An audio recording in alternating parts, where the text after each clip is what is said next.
నమస్కారం అందరికీ. Semen retention అంటే ఏంటి, అసలు దానివల్ల యూజ్ ఏమైనా ఉందా, లేక అది ఒక పుకారు మాత్రమేనా? అంత చిన్న సెమన్లో అంత పవర్ ఉంటుందా? ఈ మహానుభావులందరూ నిజంగానే సెమన్ రిటెన్షన్ ద్వారా ఆ స్థాయికి చేరుకున్నారా? అదే నిజమైతే దాన్ని ఎలా పాటించాలి, ఏమేం మిస్టేక్స్ మనం చేయకూడదు, ఎన్ని రోజులు పడుతుంది, ఇలా దాని పుట్టు పూర్వత్రాలు మొత్తం ఈ వీడియోలో తెలుసుకుందాం. సో వీడియోని ఎక్కడ స్కిప్ చేయకుండా పూర్తిగా చూడండి, మీరు చాలా విషయాలు తెలుసుకుంటారు. But before that, hi, I'm Ramji. Welcome to the way of life Telugu.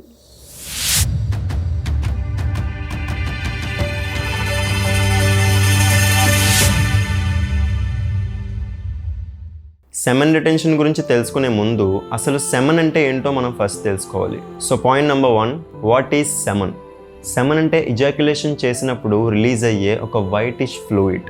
అందులో స్పర్మ్ సెల్స్తో పాటు దాన్ని క్యారీ చేసే ఫ్లూయిడ్ మిక్స్చర్ కూడా ఉంటుంది. ఇక్కడ స్పర్మ్, సెమన్ అనేవి రెండు వేరు, ఒకటి కాదు. పాయింట్ నెంబర్ 2, సెమన్ ఎలా తయారవుతుంది? యోగిక్ కల్చర్ ప్రకారం స్పర్మ్ తయారవడానికి 7 స్టేజెస్ ఉంటాయంట.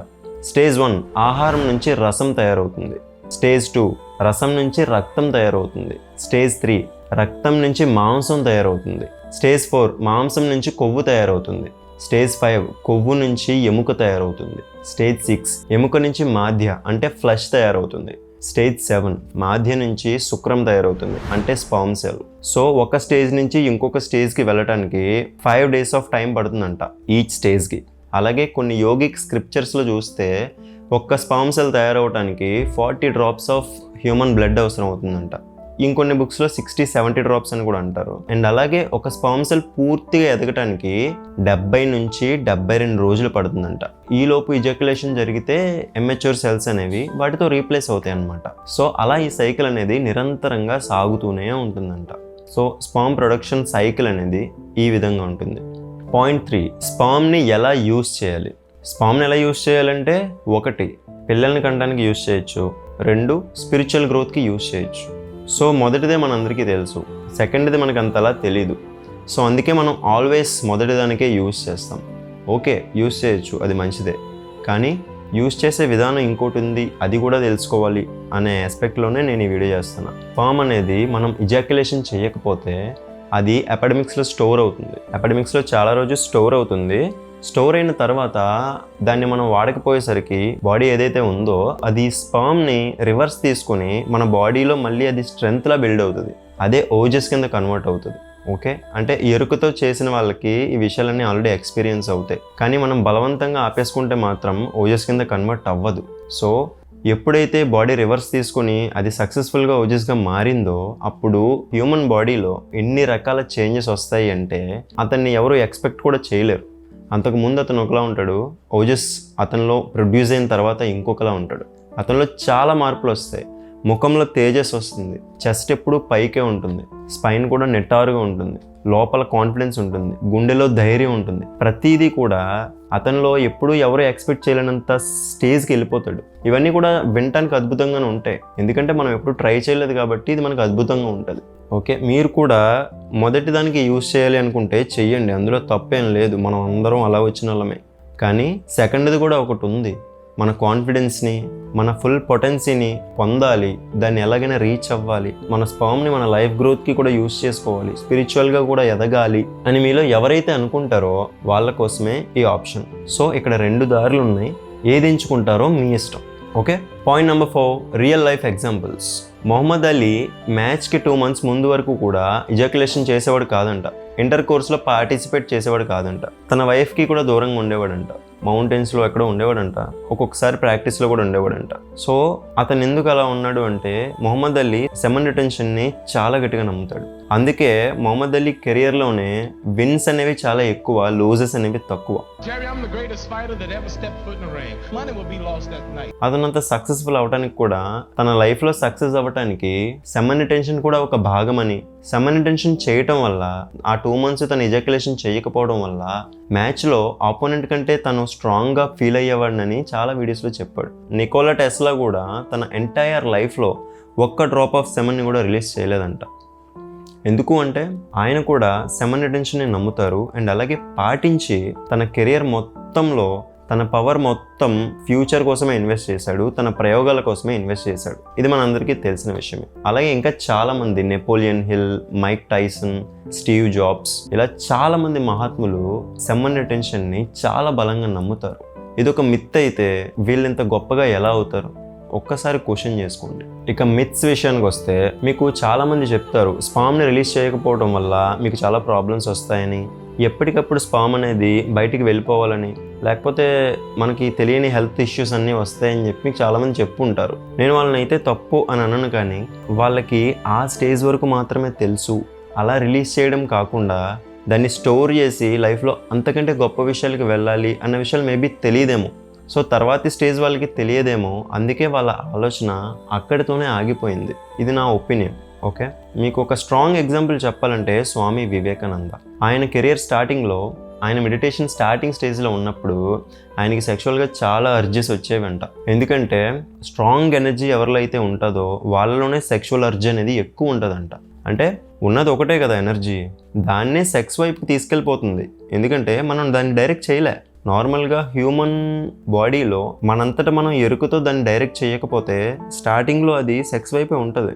అది నార్మల్, అది జంతు లక్షణం. కానీ దాన్ని మనం నిజంగా ఎరుకుతో డైరెక్ట్ చేయగలిగితే అది మనిషి లక్షణం కింద మారుతుంది. ఎందుకంటే మనిషి అంటే దేనైనా ఎరుకుతో చేయాలి. అలాగని అర్జెస్ని కంట్రోల్ చేసేసుకోవాలి అని లేదు. ఇది అవసరమైనప్పుడు ఇది చెయ్యాలి, అది అవసరమైనప్పుడు అది చెయ్యాలి. అలాగని ఇది లేకపోతే నేను లేను అనే స్టేజ్కి వెళ్ళకూడదు. అది మనిషి లక్షణం కాదు, అది జంతు లక్షణం. సో ఆయన ఇదే చెప్పేవారు. ఆయనకి ఒకసారి స్ట్రాంగ్గా అర్జెస్ వచ్చినప్పుడు ఆయన వేడి పెనం మీద కూర్చుని పోయారంట. సో దానివల్ల ఆయనకి ఆ పార్ట్స్ దగ్గర చాలా పెయిన్ వచ్చింది అంట. ఆ మంటలు కూడా అంటుకుని చాలా గాయాలు కూడా అయినాయి అంట. కానీ ఆ ఒక్క సిచ్యువేషన్తో, ఆ సెక్షువల్ థాట్ వచ్చినప్పుడు ఆయన అలా చేశారు కదా. సో నెక్స్ట్ ఎప్పుడైనా సరే ఆ ఆలోచన వచ్చినప్పుడు మళ్ళీ ఆ థాట్ వెళ్ళిపోయేదంట. ఎందుకంటే అంత స్ట్రాంగ్గా వచ్చినప్పుడు కూడా ఆయన చేయకుండా ఎదుర్కొన్నాడు అంటే నెక్స్ట్ టైం కూడా అది వెనక్కి వెళ్ళిపోయిందంట. సో అప్పటి నుంచి ఆయన స్పిరిచువల్గానే గ్రో అయ్యారు. ఆ తర్వాత ఆయనకి ఫోటోగ్రాఫిక్ మెమరీ వచ్చింది. ఆయన స్పీచెస్ కూడా ఒక్కటి కూడా తడబడకుండా ఉంటాయి. అండ్ ఆయన గొంతు కూడా చాలా గంభీరంగా ఉంటుంది. సో ఆయన ఇది కూడా అంటారు, 12 సంవత్సరాలు ఎవరైతే అఖండ బ్రహ్మచర్యంగా ఉంటారో వాళ్ళు అవతల కంటే మిస్టీరియస్గా ఉంటారంట. అన్ని విషయాలు వాళ్ళకి ముందుగానే అర్థమవుతాయంట. 100 మంది కంటే ముందు ఉంటుందంట వాళ్ళ మైండ్ అనేది, స్పీడ్ ఉంటుందంట. సో మనం ఈ ఎగ్జాంపుల్స్ అన్నీ కూడా ఏదో ఒక మిత్స్లా తీసుకోకూడదు. నిజంగా జరిగిన విషయాలు ఇవి. వీళ్ళందరూ మన నేల మీద మనతో పాటు నడిచిన మనుషులే. సో ఒక్కసారి మీరు కూడా అర్థం చేసుకొని ఏది అబద్ధమో ఏది నిజమో మీరు అనాలిసిస్ చేసుకొని ఒక మనిషిలా ఎరుకతో ఎంచుకోండి ఎటువైపు ఉండాలి. సో ఫైనల్గా నేను చెప్పొచ్చేది ఏంటంటే, సెమన్ రిటెన్షన్ అనేది బలవంతంగా అస్సలు చేయకూడదు. అది మీరు ఇంటెన్షనల్గా మీ ఇష్టంతో చేయాలి. లేదనుకోండి మీకు చాలా బరువుగా ఉంటుంది, చచ్చేంత కష్టంగా ఉంటుంది. డ్యామ్ షూర్ చెప్తున్నా.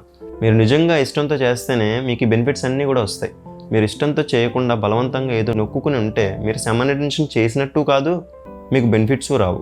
ఏదో ఒక రోజు మీరు అలాగే నొక్కుని మీలో జీవం చచ్చిపోయి మీరు చచ్చిపోతారు కూడా. అలా ఇప్పుడు చేయకండి. మీరు ఇష్టంతో, ఎరుకతో, ఇంటెన్షన్తో చేయండి. అప్పుడే మీకు బెనిఫిట్స్ వస్తాయి. అండ్ ఇంకొక ఇంపార్టెంట్ విషయం, మీరు ఆల్రెడీ నార్మల్గానే రొమాంటిక్ అయితే మీలో స్పామ్ అనేది బయటికి వెళ్ళిపోవడానికే చూస్తుంది. అది నార్మల్. మీరు దాన్ని ఓవర్గా ఫీల్ అయిపోయి నాకే ఎందుకు ఇలా వచ్చేస్తుందని చెప్పి మిమ్మల్ని మీరు సెల్ఫ్ క్రిటిసైజ్ అస్సలు చేసుకోకండి. అది నార్మల్. సో మీకు ఈ విషయం ఇప్పుడు తెలిసింది కాబట్టి ఇప్పటి నుంచి మీరు ప్రయత్నిస్తే స్లోగా రొమాంటిక్ యాంగిల్స్ అనేవి కొంచెం తగ్గుతాయి, స్పిరిచువల్గా గ్రో అవుతారు. సో ఎప్పుడూ కూడా అందరి మనుషుల్లో ఒకలాగే ఉండదు థాట్స్ అనేవి. వాళ్ళ లెవెల్స్ని బట్టి, ఎదిగిన విధానం బట్టి వాళ్ళకి థాట్స్ వస్తాయి. ఒక్కొక్కరిలో ఎక్కువ అర్జీ ఉంటుంది, ఒక్కొక్కరిలో తక్కువ ఉంటుంది. అదేం చేస్తాం, వాళ్ళ ఎదుగుదలను బట్టి కొన్ని జెనెటిక్స్ని బట్టి కూడా వస్తే మనం ఏం చేయలేం. కానీ మనం చేయగలిగేది ఏంటి, ఎలా ఉన్నా సరే దాన్ని మార్చుకోవడమే మనం చేయగలిగేది. సో గుర్తుంచుకోండి, మీరు ఇంటెన్షనల్గా చేయండి. ఏదైనా చేస్తే ఇష్టంతో, ఫుల్గా నిమగ్నం అయ్యి భక్తితో, ఇన్వాల్వ్మెంట్తో చేయండి. అప్పుడే మీకు బెనిఫిట్స్ అనేవి కుండపోతగా వస్తాయి. సీడ్ని కంట్రోల్ చేసే శక్తి ఉమెన్కి లేదు, వాళ్ళకి మెన్సెస్లో పోతాయి. సీడ్ని కంట్రోల్ చేసే శక్తి మెన్కి మాత్రమే ఉంది, అదొక వరం. బట్ అన్ఫార్చునేట్లీ 90% మెన్ కంట్రోల్ చేయలేరు. సో ఈ విషయాలన్నీ మీరు తెలుసుకోవాలి కాబట్టి మీకు నేను చెప్పాను. మీరు ఇలాగే గీత గీసినట్టే బతకాలి అని రూల్ ఏం లేదు. ఎలా బతకాలో మీ ఇష్టం. ఈ మార్గంలో వెళ్తే ఇలా ఉంటుంది, ఈ మార్గంలో వెళ్తే ఇలా ఉంటుంది. దారుల గురించి చెప్పాను అంతే, ఎక్స్ప్లెయిన్ చేశాను అంతే. మీ ముందు 2 దారులు ఉన్నాయి, కానీ మీరు వెళ్తేనే అందులోకి వెళ్తారు. మీరు ఆలోచించుకోండి, మీరు ఎటువైపు ఎంచుకుంటున్నారు అనేది మీ ఇష్టం. మీరు ఇంటెన్షనల్గా, ఇష్టంగా ఎంచుకోవాలి. అది ఆధ్యాత్మికంగా అయినా పర్లే, సాంసారికంగా అయినా సరే పర్లే, ఏదైనా సరే మంచిదే. కానీ మీరు ఎరుకతో, ఇష్టంతో ఎంచుకోవాలి.